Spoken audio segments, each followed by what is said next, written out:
Hey, it's Bunnysmacker, and today I'm reviewing Temtem, an online creature collection adventure.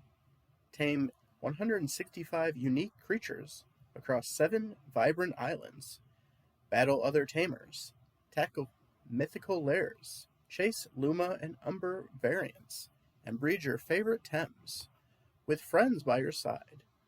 Dive into a colorful monster catching adventure, so Temtem up.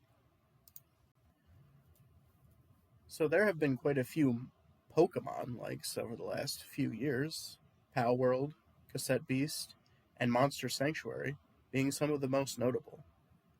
However, Pal World is far more focused on being a crafting game.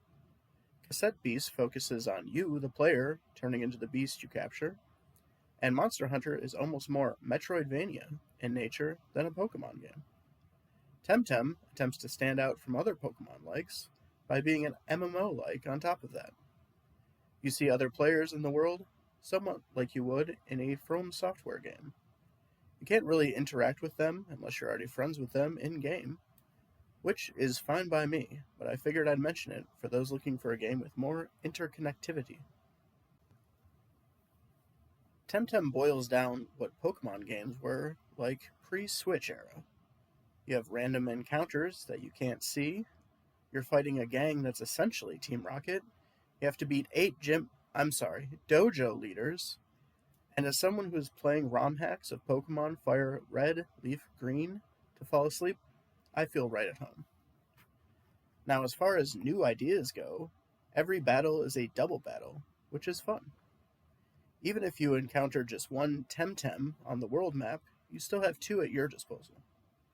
The real interesting mechanic for me is the stamina bar your Temtem have. Basically, instead of having a move pool of, say, 10 times you can use the move Psychic here, your moves cost stamina. So that 10 is now how much stamina you drain. And through the course of the fight or encounter, you happen to go past, your Temtem will take the leftover in damaging itself. It ends up just being another number to think about while you play the game, but I appreciated a different idea and gameplay mechanic. The game is multiplayer, where you can play through it with another person, basically cutting your team in half, where you have one Temtem and they have the other, which is a welcome game mode. Playing it by myself, I did find it odd that it has to always be online, so I guess I can't drop my PlayStation Plus subscription anytime soon. Despite this being one of the free games this month for me. This brings up the issue of price. While I wouldn't mind paying $44.99 for this game normally, the fact that it's always online and it also has a season pass makes it tough to recommend, unless you're fine with that being the case, and you know it up front. One thing I didn't bring up was the art style, and while I find it to be fine overall, the towns and some of the game's pathways could really use a second look. I found it difficult to go from certain terrains because everything ends up looking the same, mostly thanks to the use of vibrant color choices. In towns, the buildings were simply not distinct enough for me to easily associate with their purpose early on, which was a tad annoying. All of that being said, I do think out of all of the fake Pokemon games I've ever played, Temtem feels the best. I like finding and catching new creatures, and there was a surplus of random and trainer battles in Temtem, which I enjoyed.